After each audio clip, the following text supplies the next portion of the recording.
जो अभी वर्तमान में जो एमपी साहब हैं उनको अगर टिकट देती है, और टिकट उन्हीं को मिलेगी ही। अभी जुमा 8 दिन हुआ नहीं है जो कि आरजेडी के साथ मिलकर सरकार बनाया गया है। जो अभी के जो मौजूदा सांसद हैं वर्तमान में काफ़ी अच्छे इंसान भी हैं, पढ़े लिखे बोनाफाइड हैं, कि 2024 में आप सब देखेंगे, हिंदुस्तान की पूरी एक एक आवाम देखेगी किस तरीके से वो वाकई झोला उठा करके वो निकल चलेंगे। मैं तो गरीब हूँ, मेरा क्या है, झोला उठा करके मैं चढ़ा जाऊंगा। तो मनीष कश्यप जैसे मानसिकता के लोग जो है ना, वो आसमान पे सिर्फ थूक सकते हैं, तो वो थूकेंगे तो थूक तो उनके सीधे मुंह पे ही गिरेगा। तमाम तरीन जितनी भी सीटें हैं वो सब इंडिया गठबंधन के खाते में आएगी। और किशनगंज के लिए खास तौर पे आप सभी लोग निश्चिंत रहिए कि किशनगंज के खाते में इंडिया गठबंधन का ही सांसद आएगा। सलाम आदाब, मैं रमीज रेजा। हम मौजूद हैं राष्ट्रीय जनता दल के वरिष्ठ नेता, किशनगंज के सामाजिक मुद्दे एवं जनहित से जुड़े हुए तमाम तर चीज़ों को प्रमुखता से उठाने वाले दानिश इकबाल साहब के साथ सबसे पहले आपका वेलकम, खैर मकदम साहब। बहुत बहुत शुक्रिया, और आज आपने फिर से मुझे मौका दिया अपने चैनल में रूबरू होने का, इसके लिए मैं आपका तहे दिल से शुक्रगुजार हूँ। बरसात काफ़ी ज़्यादा देख भी रहे हैं आप, और बहुत सारे ऐसे गांव होंगे जहां पर नदी नाला पानी बाढ़ की स्थिति उत्पन्न हो जाता है। सबसे पहले इसी पे बात करना चाहें। देखिए, सबसे पहले तो ये ऊपर वाले की तरफ से एक कहर ही है। बारिश हो रही है, काफ़ी हो रही है, बहुत तेज़ भी हो रही है, और जिस तरीके का जल जो है जमागरा हो गया है रोड पे, ये काफ़ी जो है सवाल पैदा करता है नगर परिषद पे। मेन सड़क का जो हाल हो रखा है उसके लिए हर एक लोग, जितने आम जन लोग जिस सड़क का यूज़ कर रहे हैं, तमाम लोग उससे मतलब परेशान हो रखे हैं। और ये नगर परिषद की जवाबदेही बनता है कि रोड बनाने से पहले पानी का निकालने का निकासी क्यों नहीं किया गया। और ये जो सड़क, जो ये मुख्य सड़क है जिसमें आम जन लोग हर दिन लोग वहाँ से आवाजाही चलता रहता है, उस सड़क पर अभी तक जो है कोई तरह का कार्रवाई नहीं हुआ। उसको ना बनाने के लिए अभी तक किसी ने पहल किया, और ना तो वो जो जिस तरीके का सड़क जो क्षतिग्रस्त है उस पर भी अभी तक किसी का भी ध्यान तक नहीं गया। खास करके मारवाड़ी कॉलेज की अगर बात करें तो बहुत दयनीय स्थिति है। मारवाड़ी कॉलेज से लेकर के पश्चिम पाली चौक तक का जो हालात है, बहुत ही समझिए कि बहुत ही ख़राब हालात है। और मेरा आपके चैनल से, खास करके आपके चैनल से मेरा जो नगर परिषद से भी जो है गुजारिश है कि इस सड़क को आप तुरंत देखें और इसको जल्द से जल्द बनाने के लिए, और ख़ास तौर पे जो बरसात में जो पानी का जमागरा होता है उसकी निकासी के लिए भी आप कुछ ना कुछ उसमें उपाय ज़रूर दें। हाल ही के दिनों में दुनिया के सबसे बड़े लोकतंत्र के जो संसद में जिस तरह की चीज़ें हुई, एक सड़क छाप वाली जो भाषा है उसे वहाँ पर प्रयोग किया गया, और बगल में जो बड़े लीडर थे बीजेपी के मुस्कुराते हुए नजर आए। मैं चाहूँगा इस पर क्या राय है आपकी? देखिए, इनसे जो है ना आप उम्मीद कुछ नहीं कर सकते हैं। भाजपा में अधिकतर जितने भी लोग हैं सबकी मानसिकता से हर एक लोग वाकिफ है। जिस तरीके से प्रचार हुआ था नए सांसद भवन का, जिस तरीके से भव्य उद्घाटन हुआ, तो उससे तो खैर ये दर्शा ही दिया गया कि चाहे आप कुछ भी कर लें, मानसिकता लोगों की बदल नहीं सकती है। आपने देखा होगा कि उस सांसद भवन में एक प्रतिष्ठित जगह पे, जहां पे हम लोग 130 करोड़ आदमी से चुनिंदे लोग वहाँ पे चुन करके जाते हैं और अपने अपने ज़िला की आवाज़ को बुलंद करने का काम करते हैं। उन लोगों का काम है कानून बनाना, उन पे इतनी सारी जवाबदेही होती है, और उस जवाबदेही के एवज में जो उन्होंने भाषा का जो प्रयोग किया है उससे आप उनकी मानसिकता को देख लीजिए, समझ लीजिए, इससे ज़्यादा कुछ नहीं। और तो और जिस तरीके का भाषा उन्होंने प्रयोग किया है, एक मुसलमान सांसद, मैं ये चीज़ को मैं फिर से बोलूँगा कि एक मुसलमान सांसद के लिए जो इन्होंने एक भाषा का प्रयोग किया है, इससे तो साफ दिखाई दे रहा है कि जो मोदी जी का जो नारा है सबका साथ सबका विकास, इससे जो है बिल्कुल विपरीत देखने को मिल रहा है कि एक समुदाय को लेकर के चलना है और एक समुदाय के लोगों को टारगेट करना है। और जो है हमारे पटना साहिब के जो सांसद हैं माननीय रविशंकर जी, वो पीछे बैठ करके ठागा मार मार करके वो उनके भाषाओं पे जो है वो हंस रहे हैं। इससे उनकी भी क्या बोलते हैं, उनकी जो निर्लजता है वो भी साफ दर्शाती है कि ये सारे के सारे लोग एक ही जो है मानसिकता के लोग हैं। इनका सिर्फ और सिर्फ एक ही मकसद है कि एक समुदाय को लेकर टारगेट करो ताकि जो है ये लोग बौखला जाएं, पागल हो जाएं और उनकी प्रतिक्रिया जो है आक्रोशित हो। लेकिन जिस तरीके से दानिश अली साहब भाजपा के जो सांसद हैं, उन्होंने शालीनता से अपने आप का, अपने वजूद का, अपने एजुकेशन का उत्तर दिया है। वही बहुजन समाज पार्टी के नेताओं की तरफ से कहा जाता है कि चूँकि राहुल गांधी जी मुलाकात किए उसके एक दिन बाद ही, कि अगर सहानुभूति के वजह से मुलाकात का जो सिलसिला है तो ठीक है, स्वागत करते हैं, लेकिन कहीं ऐसा ना हो कि इस सहानुभूति के जरिए कांग्रेस से कोशिश करे बसपा को तोड़ने की, इसको लेकर सवाल किया गया। देखिए, पहली बात तो ये कि कांग्रेस रहे या चाहे कोई भी दल रहे, ये तोड़ फोड़ की जो राजनीति है ना, ये सिर्फ और सिर्फ भाजपा करती है। किसी की अपनी स्वयं इच्छा होगी कि मैं इस दल में जाऊं, मैं उस दल में जाऊं, अपनी स्वयं इच्छा एक अलग होती है। लेकिन कांग्रेस ने कभी आज तक तोड़ फोड़ की राजनीति नहीं किया है, ना सरकार को गिराने का काम किया है, ना पैसे से सांसद खरीदने का, ना विधायक खरीदने का काम किया है। मोहब्बत की दुकान, क्योंकि उनका एजेंडा है, कांग्रेस के जो वरिष्ठ नेता हैं राहुल गांधी जी, उनका ये स्लोगन ही है कि मोहब्बत की दुकान, आप नफरत बांटिए, हम लोग मोहब्बत फैलाएंगे। तो ये सहानुभूति क्या, एक क्योंकि वो भी एक सांसद के सदस्य हैं, ये भी एक सांसद के सदस्य हैं, तो उस नाते जो है अगर इन लोगों एक दूसरे से मिले हैं तो इससे मुझे नहीं लगता है कि इसमें तोड़ फोड़ की राजनीति होने वाली है। जिसकी स्वयं इच्छा है, स्वयं इच्छा के लोग मालिक हैं, जिनको जिस दल में जाना है वो जा सकते हैं। अभी वो भाजपा के सांसद हैं, कल को हो सकता है वो कांग्रेस के सांसद हो जाएं, आरजेडी के सांसद हो जाएं। तो ये सब चीज़ जो है बड़े नेताओं की अपनी अपनी सोच, अपनी अपनी बात, अपनी अपनी विचारधारा है, तो इस पर हम कोई टिप्पणी नहीं कर सकते हैं। क्या लगता है इंडिया गठबंधन 2024 में तमाम तर जो और पार्टियां हैं वो साथ लेकर एक बेहतर चीज़ निकल कर सामने आ रही है, मजबूती से वो आगे बढ़ रहा है, क्या लगता है 2024 में इंडिया गठबंधन की सरकार? देखिए, इंशाअल्लाह 2024 में, क्योंकि हर भाषण में, हर मंच से जो नरेंद्र मोदी जी जो है, जो देश के यशस्वी प्रधानमंत्री जो अपने आप को तमगा दे रखा है उन्होंने, तो हर भाषण में वो लगभग बोलते ही हैं कि मैं तो गरीब हूँ, मेरा क्या, झोला उठा करके मैं चढ़ा जाऊँगा। तो वो वक्त अब आ चुका है, उनकी बात को ऊपर वाले ने कबूल कर लिया है कि 2024 में आप सब देखेंगे, हिंदुस्तान की पूरी एक एक आवाम देखेगी किस तरीके से वो वाकई झोला उठा करके वो निकल चलेंगे। और जिस तरीके से सारे दल एक हुए हैं, कहीं ना कहीं ये भी एक संकेत है कि हिंदुस्तान खतरे में है, हिंदुस्तान वाकई खतरे में है। तभी सारे के सारे दल इनको हटाने के लिए ही सब एक हुए हैं, क्योंकि आने वाले वक्त, इससे पहले जब ब्रिटिश की हुकूमत हुई थी, सबकी अपनी अपनी विचारधारा थी, बहुत सारे उस समय भी लोग क्रांतिकारी थे, सबकी अपनी अपनी विचारधारा थी। लेकिन जब बात आई एकजुटता की कि नहीं, हमें जो है यहाँ से ब्रिटिश गवर्नमेंट को उखाड़ के फेंकना है, तो धीरे धीरे सब लोग एक समूह में बंध गए। सेम आज हम लोग उसी दौड़ में हैं, और आज आप देखने को मिल रहा है कि हर एक दल एक साथ मिल करके इस भाजपा के गवर्नमेंट के खिलाफ लोग खड़े हैं, लड़ रहे हैं। और जिस मजबूती से खड़े हैं, मुझे बिल्कुल और बिल्कुल यकीन है कि आने वाले वक्त में 2024 में इंशाअल्लाह एक अच्छी सरकार हिंदुस्तान को मिलेगी।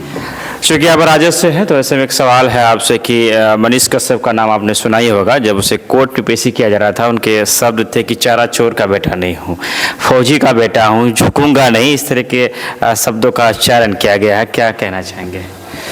देखिए, एक कहावत भी है ना कि आसमान पे थूकना, ठीक है, तो मनीष कश्यप जैसे मानसिकता के लोग जो है ना, वो आसमान पे सिर्फ थूक सकते हैं, तो वो थूकेंगे तो थूक तो उनके सीधे मुंह पे ही गिरेगा।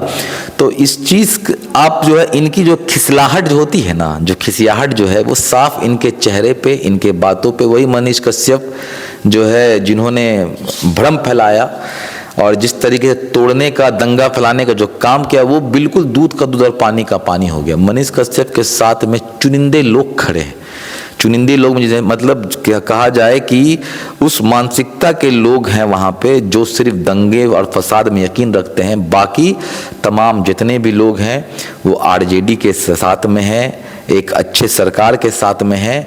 और बोलने से देखिए, एक कहावत भी है ना, हाथी चले बाजार कुत्ता भौंके हजार।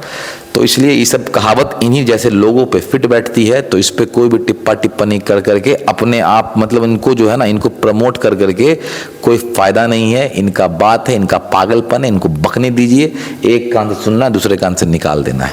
अगर हम किशनगंज की बात करें तो लगातार राष्ट्रीय जनता दल की तरफ से भी प्रोग्राम का जो सिलसिला वो जारी हो चुका है। बड़े बड़े जो पार्टी पदाधिकारी से जुड़े लोग हैं वो आ रहे हैं। 2024 की तैयारी माना जाए इसे? देखिए, हम पहले तो हमारा तो संगठन को लेकर के हम लोग पूरी मजबूती से काम कर रहे हैं और 2024 के लिए हम लोग ने कमर कस लिया है कि एक एक सीट पे जो है हमारी नज़र रहेगी और हमारी पूरी की पूरी कोशिश भी रहेगी कि हम लोग बिहार से गठबंधन में सारी की सारी सीट हम अपने गठबंधन में लाएं। और इसी मुहिम के साथ आरजेडी जो है, आप देख रहे होंगे कि ज़मीनी स्तर से काम करना वो शुरू कर चुकी है। बीते कई दिनों से चूँकि एक लंबा समय रहा आपसे जब हमारी मुलाकात हो रही है, इस बीच कई जगहों पे आप जो दौरा कर रहे हैं, एक तूफ़ानी दौरा आपकी तरफ से किया जा रहा है। इस तूफ़ानी दौरा के पीछे का मकसद क्या है? देखिए, इस तूफ़ानी दौरा के पीछे का सिर्फ और सिर्फ एक ही मकसद है कि मेरा अपना एक मानना है कि अगर आप किसी पद का निर्वहन करते हैं, चाहे कोई भी पद हो, अगर आपको पार्टी ने उस लायक समझा, आपको वो एक मौका दिया, तो उस मौके पे आपको खरे उतरना है बिल्कुल पूरी ईमानदारी के साथ। तो मेरा सिर्फ और सिर्फ एक मकसद है कि जो पार्टी ने मुझे जिम्मेदारी दी है, मैं अपनी उस जिम्मेदारी का पूरी तरीके से जो है पालन करूं और जो किशनगंज के जितने भी आवाम हैं उनकी आवाज़ को मैं वहाँ तक पहुँचा सकूँ, उनके काम आ सकूँ। अगर किसी भी दल में कोई भी नेता अगर है तो उसका एक कर्तव्य बनता है कि पब्लिक से कनेक्ट करे, लोगों से कनेक्ट करे, उनकी आवाज़ को वहाँ तक पहुँचा सके, क्योंकि हर एक आदमी के बस की बात नहीं कि वहाँ तक पहुँच पाए। तो हर पार्टी अपने अपने एक पदाधिकारी को नियुक्त करते हैं ताकि उनकी समस्या को उजागर कर सके, डीएम एसपी तक पहुँचा सके, ब्लॉक तक ले जा सके। तो मेरा सिर्फ और सिर्फ एक ही यही मकसद है कि मैं जितने भी किशनगंज के आवाम के लोगों के साथ मैं कनेक्ट कर सकूं, उनकी आवाज़ बन सकूं। जो चीज़, जो मसला उनके साथ हो रहा है, जो परेशानी उनके साथ हो रही है, जो चीज़ हल नहीं हो पा रहा है, उसको हल करने के लिए मैं अपना पूरा से पूरा कोशिश कर सकूं। किशनगंज शहर की अगर बात करें तो कई ऐसी समस्या है जिससे किशनगंज शहर दो चार हो रहा है। सड़कों की हालात किसी से छुपी हुई नहीं है, जल जमाव की स्थिति बनी हुई है। चोरी चमारी के हालात तो ये है कि जो लोग दूर दराज से आके अपना घर बनाए हैं तो वो रात नहीं रहते इस डर से कि घर में चोरी हो जाएंगे। सोलर लाइट जैसी कहीं कोई व्यवस्था नहीं है। मैंने पूरी तरह से आप कह सकते हैं कि नगर पंचायत को नरक पंचायत बना दिया गया है। विधायक, सांसद, तमाम तर लोगों के घर यहाँ हैं, फिर नगर के लोग हैं। क्या कहना चाहेंगे इन तमाम जो दुर्दशा में? तो कभी कभी सोचता हूँ कि किशनगंज को पंचायत घोषित कर दिया जाए। नहीं, देखिए मैं बता दे रहा हूँ अभी, क्योंकि ये जो आप बोल रहे हैं सोलर लाइट वाला, ये सोलर लाइट वाला टेंडर निकला हुआ है और तमाम हर पंचायत में हर जगह पे ये लाइट का जो सिलसिला है ये लगता जा रहा है। जैसे जैसे जो है काम आ रहा है, अपने अपने लोग काम करते जा रहे हैं। आप देखेंगे कि हर पंचायत में भी जो है सोलर लाइट का सुविधा दिया गया है, स्ट्रीट लाइट लगाई गई है, हाई मास्क लाइट हर जगह पे लगाया गया है।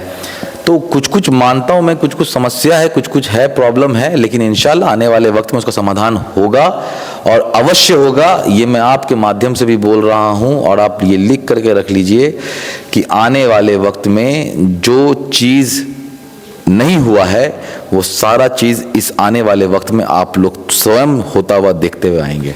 तालीमी मरकज टोला सेको को बहुत बड़ी सौगात दिया गया है आपकी सरकार की तरफ से। 11,000 से 22,000 की सैलरी के गए। उन लोगों ने मुख्यमंत्री से मिलकर इसका शुक्रिया भी अदा किया था, लेकिन वही जो नियोजन शिक्षकों के राजकर्मी का दर्जा मांग रहे हैं या फिर जो भी थी है वो लोग नाराज चले। लेकिन एक बैग से मोहब्बत तालीमी मरकज और टोला सेवक पे आना। देखिए, जैसा कि है कि सरकार बनने से पहले मैंने आपको फिर से मैं एक बार रिमाइंड करा देता हूँ कि जब 2020 में जब चुनाव 2020 में जब चुनाव हो रही थी तो उस समय जदयू के साथ अलायंस नहीं था। तो उस वक्त में हर जगह पे अपने जो भाषणों में हमारे जो उप मुख्यमंत्री बिहार के श्री तेजस्वी यादव जी ने ये हर जगह बयान दिया था कि मैं अगर सरकार में आता हूँ, मैं अगर मुख्यमंत्री बनता हूँ तो कैबिनेट की पहली मीटिंग में कदम के पहले हस्ताक्षर में 10 लाख रोजगार दूंगा। और ऐसे तमाम तरीन उन्होंने जो वादे किए उनको आज वो मौका मिल रहा है और वो अपने जानिब से और माननीय हमारे मुख्यमंत्री नीतीश कुमार जी के साथ मिल करके वो अपने वादों पे खरे उतर रहे हैं। रही बात देखिए मोहब्बत की या नफरत की, राजद कल भी A to Z को लेके चल रहे थे और आज भी A to Z को लेकर के चल रहे हैं। और ये नियोजन शिक्षण की जो बात हो रही है इस पे भी विचार विमर्श हो रहा है। आने वाले वक्त में इसके लिए अब ज़रूर सुनेंगे, कुछ ना कुछ इन लोग के लिए भी अच्छा होगा। और ये जो सिलसिला है यहाँ पे थमेगा नहीं। जितना भी उन्होंने वादा किया है, जितना भी उन्होंने घोषणा किया है, वो अपने सारे वादे सारे घोषणे पे खरे उतरेंगे। तभी तो वो सीना ठोक करके बोलते हैं कि जो मैं बोलता हूँ वो मैं करता हूँ। आखिर में आपसे हम थोड़ा सा ये जानना चाहेंगे कि अगर हम त्रिस्तरीय पंचायती राज व्यवस्था की बात करें तो महात्मा गांधी जी का ये सपना था कि पंचायती राज व्यवस्था को लागू किया जाए और सही तरीके से चले। कहना कि बिहार सरकार इस व्यवस्था को कुचलने का काम कर रहा है। ग्राम प्रधान धरने पर बैठा हुआ है, कामों से बहिष्कार किए हैं मुखिया महासंघ द्वारा। वार्ड सदस्य भी धरना दे रहे हैं, उनकी भी मांगों को पूरा नहीं किया है। साथ नीचे योजना पार्ट 2 की राशि नहीं दी जा रही है। वार्ड सचिव धरना पे हैं, सरपंच संघ की अपनी नाराजगी है। तमाम तर जो पंचायत प्रतिनिधि है इस बार बिहार सरकार से वह नाराज चल रहे हैं। खास करके मुखियाओं के कांधों पर बड़ी जिम्मेदारी होती है कि विकास कार्यों में अपनी भागीदारी सुनिश्चित करें, लेकिन वो सरकारी कामों का बहिष्कार करके बैठे हुए, लेकिन सरकार की तरफ से कोई ठोस पहल नहीं की जा रही है। अभी आप से मैं एक चीज़ मैं बोलता हूँ, जिस इस मुद्दे को खास तौर पे जो है भाजपा के लोग काफ़ी भुना रहे हैं। मैं आपको बता देता हूँ कि इससे पहले भी भाजपा अलायंस में सरकार में थी। अभी जुमा 8 दिन हुआ नहीं है जो कि आरजेडी के साथ मिलकर सरकार बनाया गया है। और ये जिस तरीके से नीतीश कुमार जी को तोड़ने का काम कर रहे हैं, इनको डिमोरलाइज करने का काम कर रहे हैं, ये तब कहाँ सोए हुए थे जब ये खुद सरकार में थे। देखिए इनकी नीति जो है ना, इनकी नीति सब लोग इस चीज़ से वाकिफ़ हैं कि ये किस तरीके की राजनीति करते हैं, इंसान को किस तरीके से परेशान करते हैं। मैं आपके माध्यम से एक चीज़ बोलना चाहता हूँ कि जब भाजपा चुनाव लड़ रही थी और नीतीश कुमार जी ने अपनी बात रखी थी कि बिहार को विशेष राज्य का दर्जा दिया जाए, उस पर सहमति भी जताया गया था। लेकिन क्या आज तक बिहार को विशेष राज्य का दर्जा मिला? सेंट्रल में हुकूमत आपकी आई, आपने अलायंस में लड़ करके यहाँ पे बिहारियों से पूरा वादा किया, लेकिन एक भी वादे पे भाजपा के लोगों ने खरे उतरने का काम नहीं किया। आज जो ये हाल हो रही है इसके पीछे कहीं ना कहीं सेंट्रल गवर्नमेंट की हालात है, मतलब हाथ है। और ये जो धरने पे जो लोग आज जो बैठे हुए, इससे पहले तो कभी ऐसा हुआ नहीं। इससे पहले आज तक कभी ऐसा हुआ नहीं कि फंड को लेकर के प्रॉब्लम हुआ, काम को लेकर के प्रॉब्लम हुआ। ये कहीं ना कहीं क्योंकि हर राज्य को सेंट्रल का एक सपोर्ट रहता है, कहीं ना कहीं नीतीश कुमार जी से जो है हमारे जो अभी वर्तमान के जो प्रधानमंत्री हैं नरेंद्र मोदी जी, वो कहीं ना कहीं बुखला गए हैं, वो उनसे घबरा गए हैं। तो उनको परेशान करने के लिए ये सब हथकंडा अपनाया जा रहा है। तो इस चीज़ से इंशाल्लाह ये भी चीज़ होगा, ये सब चीज़ का भी हल निकलेगा आने वाले वक्त में। देखिए उपाय हर एक चीज़ का है, समाधान हर एक चीज़ का है, बस थोड़ा सा वक्त है, इंतज़ार कीजिए, सबका समाधान होगा इंशाल्लाह। आखिर में फिर से वही सवाल जो तमाम तर लोगों को किया जा रहा है, और जब किसी भी राजनीतिक दल से जुड़े हुए लोगों से जब मिलना हो तो फिर सवाल बनता भी है, क्या लगता है कि किशनगंज 2024 की अगर बात करें तो कामयाब होंगे आप लोग? चूँकि लगातार किशनगंज में महागठबंधन जो सेकुलर पार्टी है उन्हीं के सरकारी, इस बार क्या होगा? आप ये चीज़ लिख कर के ले लीजिए कि किशनगंज में ही नहीं, बिहार में एकाक 2 सीट इधर उधर हो जाए, ठीक है। मैं आज आपके माध्यम से बोल देता हूँ, एकाक 2 सीट इधर उधर हो सकता है, लेकिन तमाम तरीन जितनी भी सीटें हैं वो सब इंडिया गठबंधन के खाते में आएगी। और किशनगंज के लिए खास तौर पे आप सभी लोग निश्चिंत रहिए कि किशनगंज के खाते में इंडिया गठबंधन का ही सांसद आएगा। 2019 की बात करें तो राजद अपना खाता तक ना खोल सका था लोकसभा के चुनाव में। उससे कोई, हम लोग देखिए बता रहे हैं, हार जीत हर जगह है। एक ज़माना हुआ करता था जब सदन में भाजपा के 1-2 सांसद बैठा करते थे, आज पूरे बहुमत में है। हार जीत हर जगह है, उससे घबराना नहीं है, निराश नहीं होना है। कभी कभी सचिन भी 0 पे आउट हुआ है, तो उसका मतलब थोड़ी ना कि सचिन को खेलना नहीं आता है। आपका जो मौजूदा सांसद है उससे मौजूदा जो सांसद है उनको लेकर दानिश इकबाल क्या राय रखता है? जो अभी के जो मौजूदा सांसद हैं वर्तमान में काफ़ी अच्छे इंसान भी हैं, पढ़े लिखे बोनाफाइड हैं, अपने हिसाब से वो काम कर रहे हैं, क्षेत्र में लोगों के बीच में बने हुए हैं। तो मेरा जो अपना राय है, सबका राय है, गठबंधन में है तो गठबंधन धर्म का हम लोग को पालन करते हैं, हमारे गठबंधन के सांसद हैं वो। तो हमारा यही है कि भाई जो भी गठबंधन, देखिए मेरा किसी से कोई भी व्यक्तिगत ना कोई समर्थन वाली बात अगर इसको रख कीजिए ना, ये हम पार्टी में हैं और पार्टी में हमारे, हाँ पार्टी में है और पार्टी के से जुड़े हुए हमारे जो अभी वर्तमान के जो सांसद हैं वो भी हैं। तो हम सब पार्टी हित के लिए काम करते हैं, पार्टी हित के लिए सोचते हैं। अगर पार्टी दोबारा से अगर एमपी जो अभी वर्तमान में जो एमपी साहब हैं उनको अगर टिकट देती है, और टिकट उन्हीं को मिलेगी ही, जहाँ तक कि सबका यही है, इससे तो कहीं मेरे ख्याल से दो राय नहीं बोल सकते हैं इसको।